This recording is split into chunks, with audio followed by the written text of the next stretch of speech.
Data intelligence firm Databricks and Anthropic enter a 5-year partnership. 3/4 of U.S. scientists are considering leaving the U.S.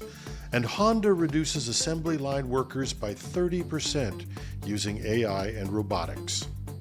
And finally, there will be a special edition with our profile of an IT leader, which follows the news. Our guest today is Licenia Rojas from the TD Bank. Stick around after the news or check out this amazing interview on YouTube. Welcome to #Trending. I'm your host, Jim Love. Let's get into it. Databricks and Anthropic have entered a 5-year partnership to integrate Anthropic's Claude family of AI models into Databricks' data intelligence platform. The company says that this collaboration will provide Databricks' 10,000 plus enterprise customers with advanced AI capabilities, facilitating the development of AI agents tailored to their specific data and tasks. It will also give Anthropic a big boost in terms of commercial usage of its new Claude model. Some might remember that it was early in the development of generative AI that Databricks made big news by developing and releasing its own AI model, DBRX. Now, DBRX was released in March 2024 as an open source foundation model with a mixture of experts architecture. Earlier this year, Databricks notified customers that the DBRX model family is set to be retired on April 30th, 2025, with Llama 3.170b recommended as its replacement for fine-tuning workloads. But it would seem now that this new partnership will provide access to Anthropic's latest model, Claude 3.7 Sonnet, which is highly optimized for coding-related tasks.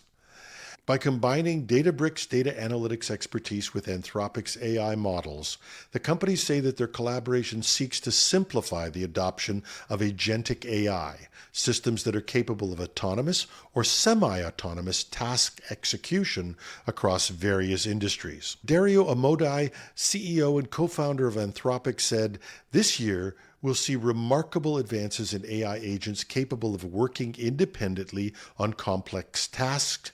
And with Claude now available on Databricks, customers can build even more powerful data-driven agents to stay ahead in this new era of AI."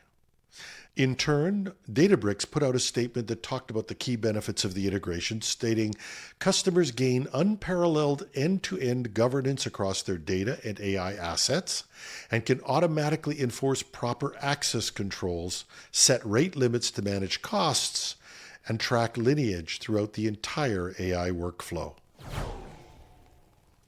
A recent poll conducted by Nature reveals that 75% of over 1,000 surveyed scientists are contemplating leaving the United States due to significant reductions in federal funding for research institutions and agencies. The cuts have had particular impact on early career researchers, with 79% of postdoctoral fellows and 75% of PhD students considering relocation. Europe and Canada emerge as the top destinations for these scientists seeking more stable research environments. This potential exodus raises concerns about a brain drain potentially diminishing the United States' leadership in scientific innovation and discovery. Historically, the U.S. has benefited from attracting top international talent, including luminaries like Albert Einstein and Enrico Fermi. The current administration's broader cost-cutting measures have led to layoffs across various federal agencies, including the National Institute of Standards and Technology, NIST, the Food and Drug Administration, the FDA, the National Oceanic and Atmospheric Administration, NOAA, and the National Park Service, NPS. These actions contribute to growing uncertainty within the scientific community. In response to these developments, institutions like France's A. Marseille University have extended offers to American scientists seeking more supportive research environments abroad. The potential departure of a substantial portion of the scientific workforce underscores the urgent need for policies that prioritize and protect research funding to maintain the United States' competitive edge in global scientific advancement. And for a number of years, auto plants have employed single-purpose robots and automation. That's no secret, and it has reduced the number of people working on assembly lines. But Honda's taking this a step further, and has implemented advanced AI-driven automation technologies at its Guangzhou, China electric vehicle plant, resulting in a further 30% reduction in human labor. The factory utilizes AI and automation to replace tasks that were formerly done only by human labor. Automated guided vehicles transport components, including heavy battery packs. Heavy tasks like movement of vehicles, formerly done only by people, are now done by automated devices. And in addition, the assembly now employs AI-enhanced welding processes, which the company claims improves efficiency and reduces fixed costs. The strategic move is part of Honda's broader initiative to overhaul vehicle production in response to the growing demand for EVs. By integrating increased AI automation, the company aims to enhance production efficiency and maintain competitiveness in the rapidly evolving automotive market. It also offers an opportunity to totally redesign the manufacturing process to further reduce the need for human labor. While Honda has not yet announced the layoffs associated with these changes, the significant reduction in manual labor underscores the industry's shift towards automation. And Honda is predicting a reduction, as we said, of about as much as 30% in human labor. This trend raises concerns about potential job displacement, but it's still the thin edge of the wedge. In such a highly competitive industry, other car companies will be forced to adopt similar technology and reduce human labor accordingly. And we are on the cusp of the integration of humanoid robots into the manufacturing processes, expected to hit the factory floors as early as 2026. In fact, humanoid robots are already in trials at BMW plants. When these arrive on the factory floor, expect additional and severe job losses. One of the biggest areas that the U.S. is trying to reclaim in the recent issues with Canada and Mexico is assembly line jobs, given that it will take several years to build new factories, and given even the amount of automation that is possible today. They may inherit factories with only a bare minimum of human labor. A bit of a Pyrrhic victory. And that's our show for today. I'm your host, Jim Love, and I ain't fooling. Have a terrific Tuesday. Stay tuned for our Tuesday profile, and our guest is Licenia Rojas from the TD Bank. I hope you enjoy the interview.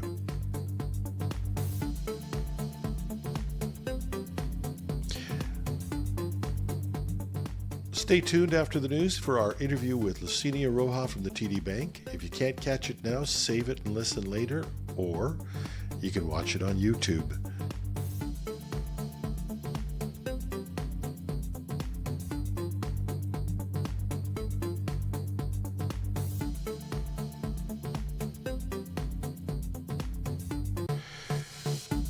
There's an old saying, if you're always the smartest person in the room, you're in the wrong room. And I'm always grateful when I do an interview where I feel exactly that I'm in the right room. If you're someone who's early in their career, I promise you, this show is full of authentic, real, and practical advice from someone who's at a good point in their career, but still has a lot to accomplish. And if you're further along in your career, still worth a listen. Now, I'm not going to put my guest on a pedestal. She's a real person who, like all of us, has learned both good and tough lessons. But I am going to express admiration for what she's learned, what she's achieved, and how articulate she is about it, and what she will undoubtedly achieve in the future. My guest today is Licenia Rojas, Senior Vice President and Chief Architect with TD Bank. I hope you'll enjoy this conversation half as much as I did. Good. Licenia, great to meet you. Tell me a little bit about yourself. How did you get to where you are today? That's a long story. I've been on this career for 30 years. A lot is great mentors, believing in myself and being authentic. That helped me to get where I am today. I wouldn't be here without a lot of people. And that starts at home with my mother that believed that when she came to this country with my father, when we came to the U.S., that she was going to bring a better life to us. So it starts there, having that someone believing in you and then you fulfilling on that dream because doors open for you and you have to work hard. There's no shortage of that you have to actually work hard too. And I don't think it's an unfair question to ask.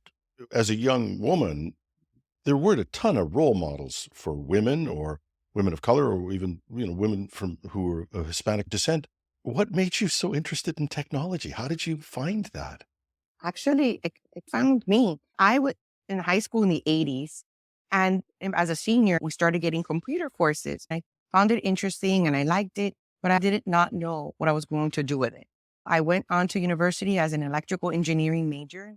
And in that major, you take computer programming classes. I started realizing that I was enjoying more that type of problem solving, working in teams, collaborating. I loved the group projects where we were given a problem, we had to work together to solve.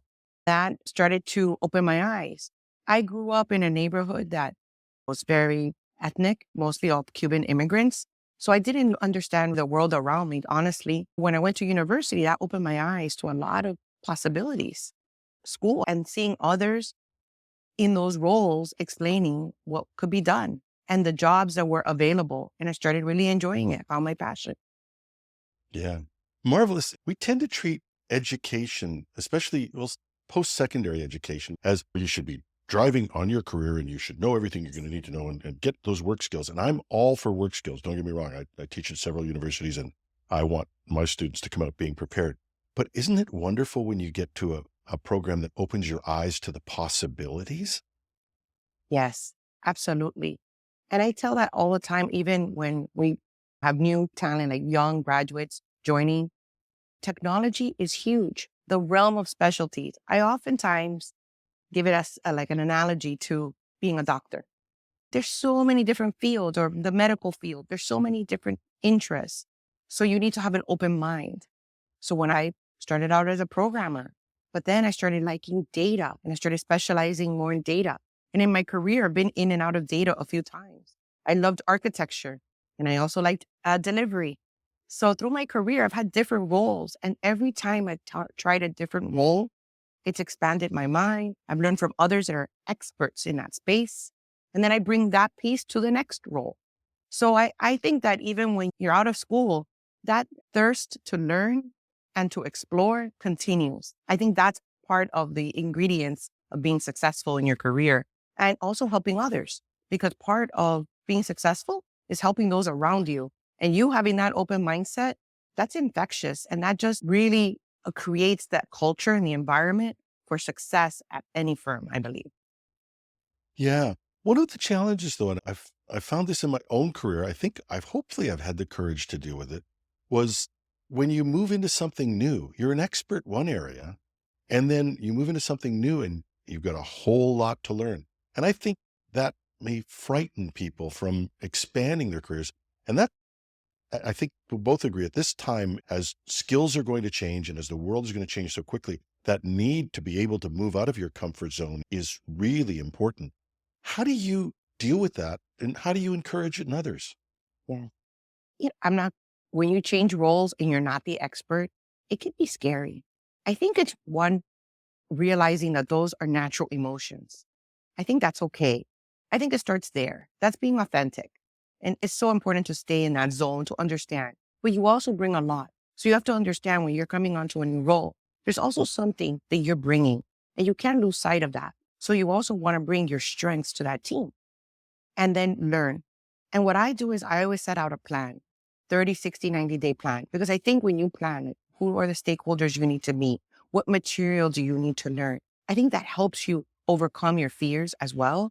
And also it puts out a plan because you do need to learn. So how do you do that process? So it's the same, like if you were in school and you're starting out a course, what is the curriculum? What supplementals may you need? Do you need even a mentor? You might need to go see someone to help you, a tutor. In this case, I like also what's called reverse mentoring. And a lot of times leaders are like, what does that mean? So I go to the expert and I say, I want you to mentor me. So a lot of times think, oh, you're a senior leader, but you don't need mentorship from me. Yes, I'm learning about a new topic. So as an example now with generative AI, I understand a machine learning as an example, but the new LLM models and so forth, that's not something I have hands on, but I wanted to.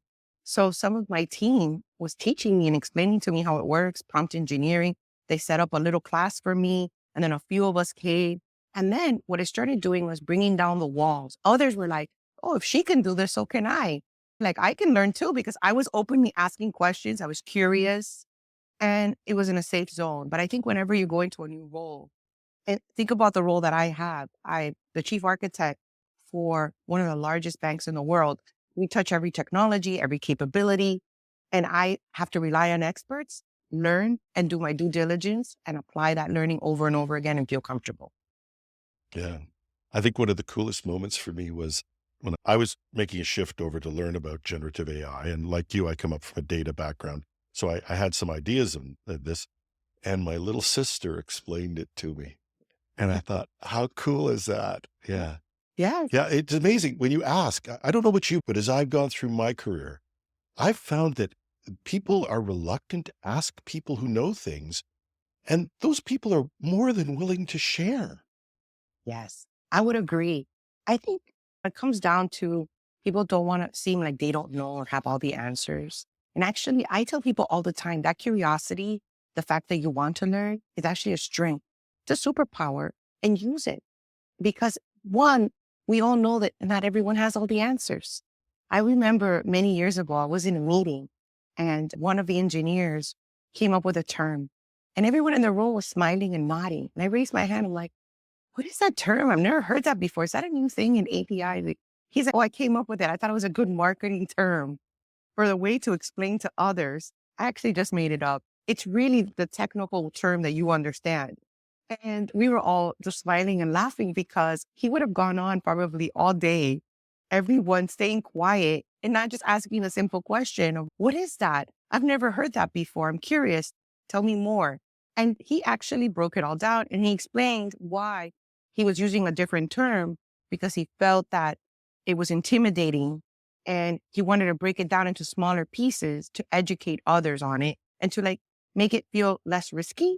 And so he was giving a little marketing spin to it, which I thought was really like unique and a great way to think about. Sometimes we can, with words, make people feel intimidated. And he was self-aware to say, hey, I'm going to do a little spin. I know it's not the actual word, but it helps people connect.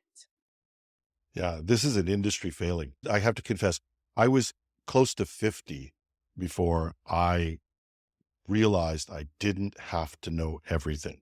I had a boss who happened to be a woman who looked at me one day and said, I don't know what term you're using. And I went, what? Because the usual thing is, what? You don't know that? And she looked at me and said, I don't have to know everything.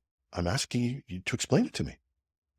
And I felt with little coaching, once I got past that, my career was much more enjoyable. Yes, I would agree. And I think we have to embrace it. It's part of learning. No, I think that there's the other side of it, which I mentor people that know and don't speak up. And Hmm. then they hold back. And that's happened to me, especially when you're in a room and early on, I wasn't sure, should I speak up? Should I say what I think? And then you have to remember that you're there because people want to hear what you think, but sometimes you're not sure. So I would say there's the opposite, that sometimes we don't give also others the room to speak. So I oftentimes in a room, if someone's getting interrupted, I stop the conversation and I try to let someone speak. Or if I see there's an expert in the room, I prompt them to get the space to be able to speak. If I think they're holding back because they might be intimidated by the titles in the room. And I think that's something we could do a better job of and continue to push upon. And we do see that more so in women or in other underrepresented groups, that they might hold back, even though they're the most knowledgeable and expert in the room. So that's something I keep an eye on. I won't say I'm always perfect at it, but with something that's my commitment to just continuously create an inclusive culture. And that's true of experts, even whether you're underrepresented or not, you're typically underrepresented if you're a true expert. So giving you the floor. Yeah. One of the things that I've tried to do in meetings, and having learned again from my mentors, was to say that when that quiet person talks, everybody shut up and listen, because Yeah. they talk because they really have something to say. And I've been coached in the reverse. Actually, somebody took me aside one time and said, Jim, in a meeting, when I ask you, what do you think? I don't need to know everything you think. Yes, I got coaching on that once. So once because I'm detail oriented. I can't help myself. I want to tell you how we're going to create the spaceship. So then Yep. I make the coaching I got, and it was valuable. Answer the question, yes or no.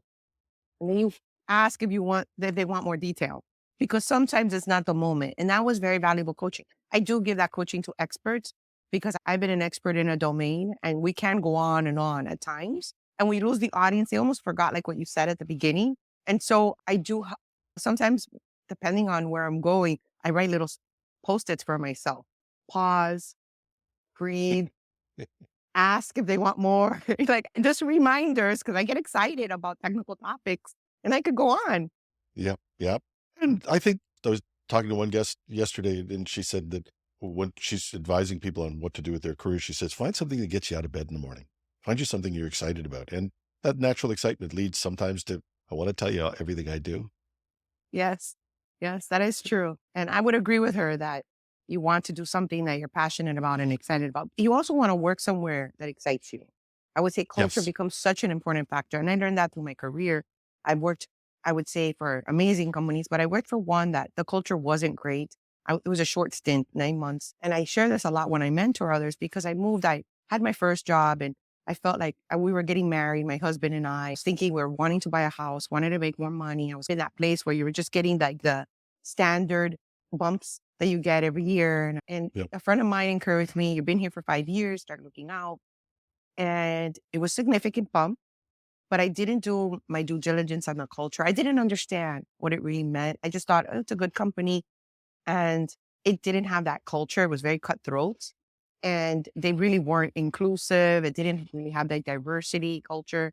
And luckily, I learned that lesson very quickly, and then ended up where I spent then 23 years of my career, which was a great culture, which was my time at American Express. And then now here at TD Bank Group. So I would say that not bad. Out of my 4 professional companies, I had 3 that I can say that have been really great in terms of learning a lot and understanding how important culture is, and learning all the time about how to make it better, how to leave it better than you found it. That great philosopher Meatloaf said 2 out of 3 ain't bad. So 3 out of 4 is good. I think so. I think so. Yeah. But we underestimate that, how important that is. I would say be passionate and know where you're working, the culture, the values of the firm, all those things, because it's undoubtedly when you're working, there's days that are not that great, that don't go your way. But then it's all the other parts that keep you going. It's like your personal life as well. Not everything is always swimmingly going exactly the way you planned. No. Let's talk about where you are today, and tell me about the bank and what you do there. So one of the roles that I play in as being the chief architect, I have responsibility over the modernization strategy for the bank. So in that space, I really spend a lot of time with the business groups and the technology teams, thinking about the business and technology capabilities that will shape the future of the bank, and how we can create the best experiences for our customers and our colleagues. So that's an exciting area to own and drive. It's a multi-year roadmap. And of course, there's things like generative AI that come in that then I have to reevaluate those roadmaps and plans around how do we leverage this technology? How do we think about it differently? So it's one of the opportunities that I have to drive forward in the bank. And it's an exciting role to have, just because I get to really deep dive into many areas that are new to me as well. I've been here for 3 years, and I feel like I'm always learning something new and learning about the opportunities we have to help our customers and help our colleagues help our customers. So that's one area that I have. And then another would be is I'm very focused on the experience of how can we make it better and easier for them to do their roles in bringing it to life from a technology perspective. So that's an area that I spend a lot of time in, thinking about the tools, the automation, the productivity, efficiency that we can drive. Fantastic. We'll come back to that in a second. I grew up in technology. When I was learning about technology as working for a large consulting company, we had architects, and the architects were a job you wanted to have. And then architecture fell out of favor. I don't know if it wasn't the same in the US, but in Canada, it was, yeah, we've got binders and all that sort of stuff. There's a movement to bring architecture back to life. Am I right on that? Yes. I think what happened is I've done architecture in a 30-year career. This is like my 5th time around in an architecture role. So I've done it as an individual contributor in different levels of seniority. And I think what happened was there was a moment that it became ivory towerish. That's tech talk for like lots of talking about things, but how does it actually turn into an outcome? And I think being outcome focused is very important for architecture. Also thinking about the future, but laying it out in a way that we can deliver to that future and not something that just seems daunting and like you're never going to achieve it. So it's that outcome focus and being customer focused. Because if you put the customer at the center, or if you're solving a problem for a colleague and you put that human at the center, then it becomes very real and tangible. And I think that's what you're seeing now in architecture. I see it with my colleagues of mine, mentors that I have, even actually in other industry.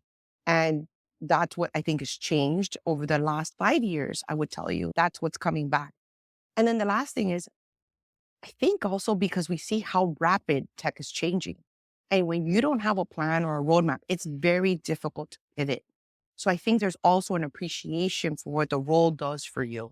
You lay out the plan, and then you understand when something changes, something doesn't go to plan, how you're going to pivot. So not having a plan is not wise as well, because then you can churn, you can lose time, and you can lose your competitive edge, or worse, just really flounder and really not have what you need for your customers and colleagues. So I think there's an appreciation for that as well that wasn't maybe as present when technology wasn't changing at the pace that it's changing now. Yeah, that's a good insight that maybe the speed at which technology changes and the need to pivot when we stop talking about 5-year plans, and I think you have to have don't get me wrong, I think you have to have 3 and 5-year visions. But the idea that you can plot something out, we can follow it step by step for the next 3 to 5 years I think is long past us. My friend John Thorpe once heard two CIOs walking along, and he says, on a clear day, I can see 6 weeks. Yes. What I would say is that's true for your day to day, but a lot of the decisions that we're making are multi-year decisions for the bank. So we're making an investment. We want to make sure that investment is giving us the lift that we need and that we're able to drive to the capabilities that we want for our customers and our colleagues. We have solution architects that are driving that 6-week deliverable that CIO is mentioning. But then there's other architects that are thinking about what is that 1 to 2 year plan? How am I also getting ahead and building those technical building blocks that you may not know you need? So I use a lot of times like urban planning when you're thinking about the electricity, the plumbing, all the services and utilities required. Sometimes you have to start building ahead because you know that the rest of the building is coming, but you can't wait because if not, you're late. So there is that part of the work as well. And I love those parts of the job as well to get ahead, because I think that then what happens is you actually speed up delivery. You become more productive and more efficient when you plan out. What you don't want to do, and what was happening in the past, was we would build things and then hope someone would come. See, that's what gave Yeah. architecture a bad name. So it was like, oh, we'll just build these things that no one knows what they're going to do with it. So that's why you have to be outcome focused, customer focused, because you're really building to solve problems. And sometimes you are building ahead, but because you know you're going to get there. It's not like something that would be, we don't even have a clue how anyone's going to use this. It's just really out there just for the sake of tech. We don't want to do that. But what I would say is I do participate in our innovation. I play very close role to our innovation team. We at TD, we call all our innovation work under TD event, but many of us participate that it's company-wide. It's an enterprise initiative. And we do test things out because we do need to learn and experiment. But now that has a scope. It follows a life cycle. It has a framework, a risk framework that we follow, and we understand we are doing some experimentation, and those investments are smaller. It's for us to understand and then see if it goes somewhere, or we're following a trend, a tech, because we want to stay close, but we're not ready to understand how does it fit into our overall plans and how will we use this technology. So there is some, but in the past, maybe that there were groups in architecture where they were trying to push that to be quite large and extensive across an organization. And that's, I think, some of the things that threw things off, Jim. Yeah, and I think the idea of, and here's my thought process on this, is that one of the challenges that we have in technology is that we and you've said correctly, need to be driven by outcomes. I think that has been one of the biggest transformations in technology since I've been in doing this. But we need to be driven by outcomes, but we can only build capabilities. And that bridging that gap has always been a difficult struggle for us. And you seem to have at least worked out a way to link the end outcomes and the end users, and I hate the term users, but the customers and the people who use the technology with the technology itself. How do you do that? You're right about outcomes. And I thought that was powerful. And I'm using it everywhere I go because it really is the North Star. But to now get to how do you make it real? Because that's really hard, right? We can say things and how do you make it real? You have to define what good looks like. That's hard work. What does good look like? And when you understand what good looks like, and then you understand where you are, you start mapping from where you are to what good looks like. And then what's interesting about what good looks like is you have to understand where do you want to be in that spectrum. So there's things that in certain capabilities, it's a commodity. You're not going to really differentiate. So you want to have it at a certain level of good. But then there's certain areas where you really can differentiate and stand out from a competitive standpoint. So you're going to invest in a different way. And you're going to plot that plan and move along in a different angle so that you can be then the competitor in that space, the one to follow, the one others are going to follow. And I think that's the spirit, at least at TD Bank. We've always looked at ways to innovate. And I think you have to understand also where you play and where you don't. When you try to be great at everything, that's challenging. And so you have to understand what good looks like, where you're going to be great, and where you're going to be good. And that I think is very important. So that's how I look at it because that's pragmatic. So there's a pragmatic approach to also driving to your outcomes. And getting back to our earlier talk about this is that you could only do this with people. And I think you've wrapped that in the term human-centric innovation. Yes. Can you tell me more about how you deal with both of those? Yeah. So for customers, is understanding customer needs and how do we solve what customers are coming in to talk to us at our branches, at our stores, what we're hearing from them on their phone, when we have our different associates out on the field talking to our customers and understanding how to be there for them and what's on their mind. How can we bring them to solve problems for them?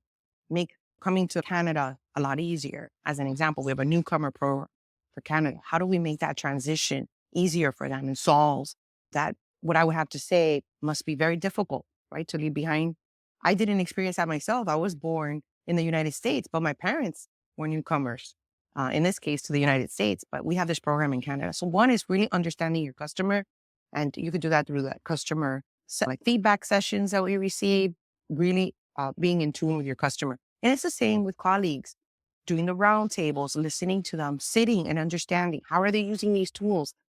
When I joined the firm, I must have met, I think it was over 700 technologists. And I actually, out of the 700, I want to say about 70 plus, about 10%, I actually sat down and shadowed and worked with them. And I wanted to know, take me through your day. What does it look like? How can I help you? And I think that makes an impact when you're that close, you start to understand. And then, but it's not you walking away and thinking you have all the answers. It's asking a question. How do I help? What's your idea? What would you do? And it's amazing. Like engineers will tell you, they get excited. This is what I would do. And oftentimes I'll have someone drop me a note, an email. They've had a plan and they just need someone to listen to their idea. Later today, I have a meeting with someone that had an idea about how to solve a problem in their area, irritants that we like little things that irritate. Can you tell me a little bit more about it? It seems to be a really excellent way to reach employees and get suggestions. Yes. So what I would say is it's a platform, it's a system.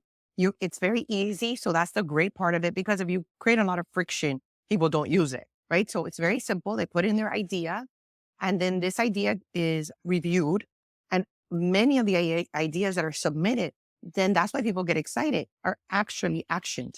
So they go to the different teams, since we're in agile teams, the different product owners will look at the ideas being submitted and say, oh, here's some ideas of things we could solve for. Let's put it into our backlog. Let's put it into the next PI, into the sprints, because we have this continuous improvement culture.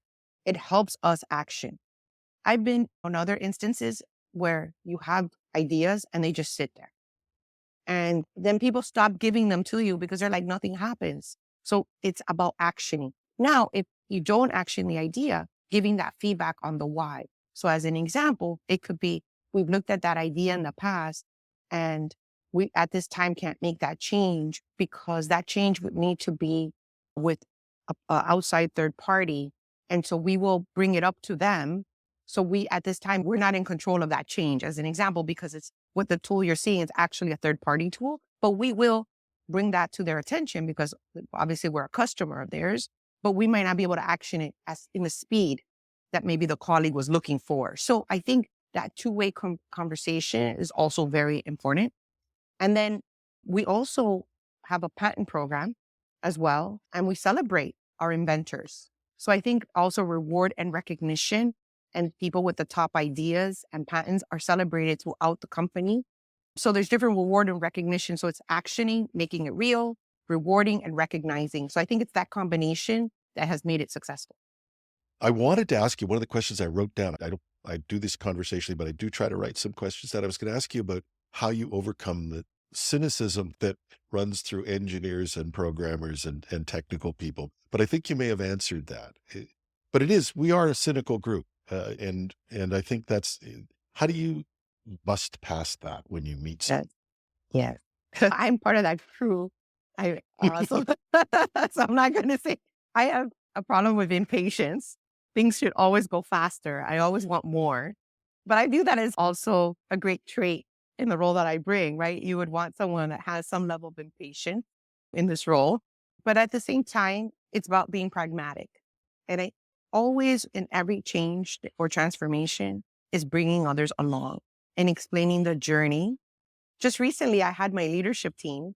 So these are all what we refer to as our distinguished level architects, as well as my executives in the organization. We met and I took them through a journey of the last 3 years, all that we've accomplished.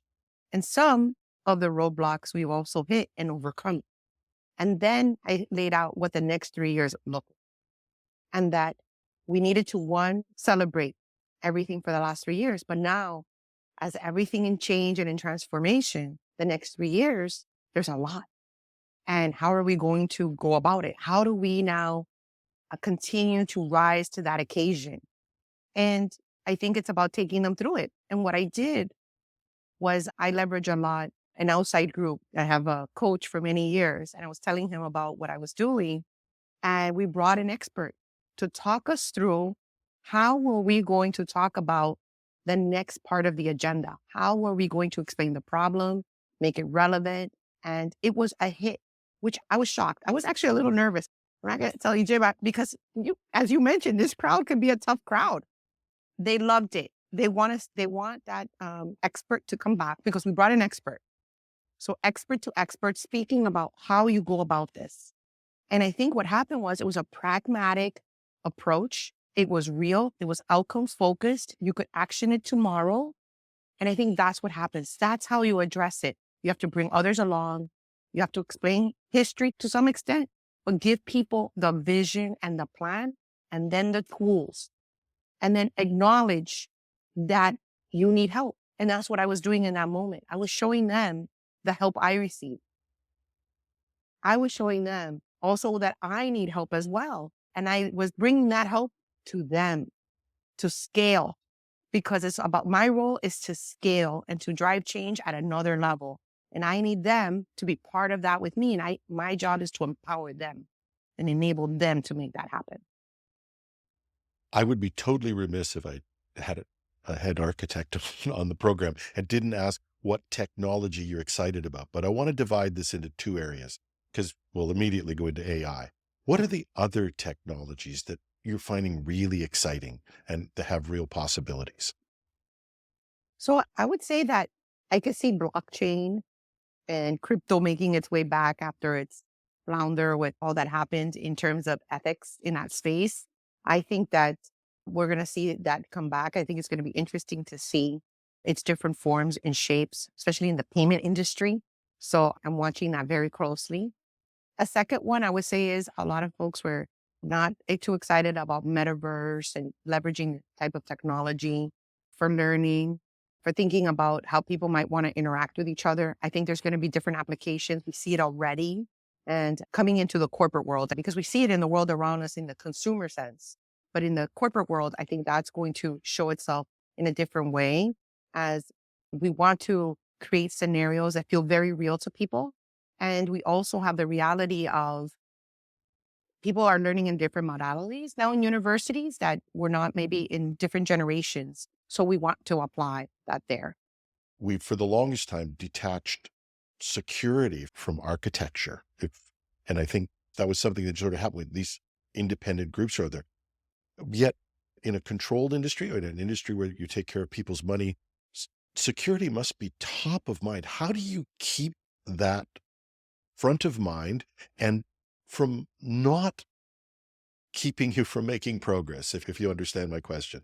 There's two elements. Security can be an excuse to not do anything, but on the other hand, not building security in from the start can be one of the biggest mistakes you make. How do you deal with that? Yes. So first, you have to understand that, and this is our objectives, is always secure and obviously being stable, having all those functions working is the most important. So you can't ever lose sight of that. Even with our own excitement of innovation, it can never be beyond the risk that we want to take, right? So everything always has to be within your risk appetite. So always you want to be secure. But how you solve that problem is you automate and you bring in the defenses, the layers of defense that are needed in an automated way. I have the responsibility of security architecture for the firm. So in my architecture domain, I have the responsibilities for the application, the data, the security, and the infrastructure architecture. So I think that has been a wise decision at TD Bank because in many places it's fragmented. So you don't see how it all comes together because they're all interlocked with one another. They work together.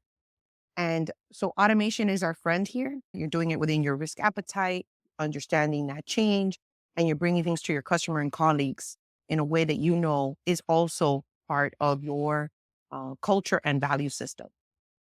I did read a great survey the other day. It was statistically relevant. It was done well for a good research group that said there is a move. Yes, we have to respect costs and efficiency, but there's a move to think about investment more in the executive mindset now. And I think that's a welcome move. Yes, I would say, and that goes back to where our conversation has started about these roadmaps and visions, right? I have the modernization roadmap for the firm. So we have a roadmap and we make adjustments every year. We look at where are we? How are we going against that roadmap? What's changed? What's different? And that's very important to be methodical around your investments, having that conversation with your finance team, your risk teams, right? It's not just a technology conversation. You want to talk to the other experts as well and have an outlook. So I think you're seeing more and more of that happening. Back to how fast things are changing. It's hard if you don't know where you are to change or to pivot. So always knowing where you are is also just as important as knowing where you're going. Those two things are very important. Yeah. Yeah. Now I get my podcaster's club card taken away if I don't ask about AI, but I'm going to try and ask an intelligent question about AI. From the point of view of looking at it where you are, a large corporation or any business that's looking at it, what are the things that we should be thinking about in terms of AI? How should we be looking at this as people in technology? Yeah. For us the AI and the way we're thinking about AI is how do we help the productivity of our customers and colleagues? So the human in the loop. So in this case, the human in the loop is our colleague. How do we help them be more productive? How do we help them be more efficient? So then they're helping our customers or helping other colleagues. But it's really important to keep that connection with the human. And a lot of our work is around that in those spaces. As I think you were there for us on our TD Tech Day. And that is core to our strategy and to our approach and to the areas that we're looking at. For in my area, I've been piloting and working with GitHub Copilot around how engineers can use that tool specifically around helping them with understanding code. It helps you encode that you did it right, or maybe it wasn't written as well as maybe in the way that now today we write code, right? Some code has been around for 30 years. It can help a young developer. Think about a young developer that hasn't seen this type of code before and now can then take a look and understand what's happening, and it helps them. But it doesn't give them all the answers, but it helps them and makes them more productive. It also helps with some of the tasks that you have to do as an engineer, like unit test code coverage. You still, as an engineer, have to do the rest because there's something about the creativity that people lose a sight of, that the AI is there to help you and augment you. But there's a part of the human creative sense that still is the human mind. We haven't figured it all out yet. And maybe AI will progress where we'll see that in our lifetime potentially. I don't know. But right now, what I would tell you is we don't want to replace that part because the human needs to make the final decision. And so that's how we've been applying AI. And I think that also helps us think through what are the real problems we need to solve. And a lot of it is making things easier to do, making it faster and easier to do. And that really, at the center of that is our colleagues. And how our customers benefit from that is they're getting answers faster, much more comprehensive, maybe, like not maybe in pieces. So there's different ways that can show up to a customer. We provide that augmentation to our colleagues. Wow. Somewhere at a desk working somewhere in our listening audience is Licenia from 20 years, 30 years ago. And they're sitting there and thinking, what should I do for my career? What's your advice to the younger people who are coming up through the technology industry today? Never stop learning. I would tell you that there's always something to learn, and really own your career development plan. I would say that is very important. There's always something you want to learn, and you have to decide how deep you want to go. Most people think that moving around a lot is good. And I would say, yes, there is something to, I've done a lot of lateral moves, but I've also spent time in roles, 3, 4, 5 years to develop the expertise. So there is something to that as well. So you have to decide, what is this role to me? I want to be a payments expert. I need to stay 3 to 5 years because you have to appreciate how big the space is. And I want to be a deep expert. So number one is you're going to learn and you're going to create that plan for yourself. And I always create the plan for the job I want next. The plan is maybe 25, 30% about my current job. And the rest is about where do I want to go next? Because it's about pushing myself. So that's that piece of advice. And the second is mentorship. Seek out mentors, be part of a network. But most corporations have employee networks as well. Join them, build your network. You learn a lot from others. You learn from others that have different backgrounds from you, experiences.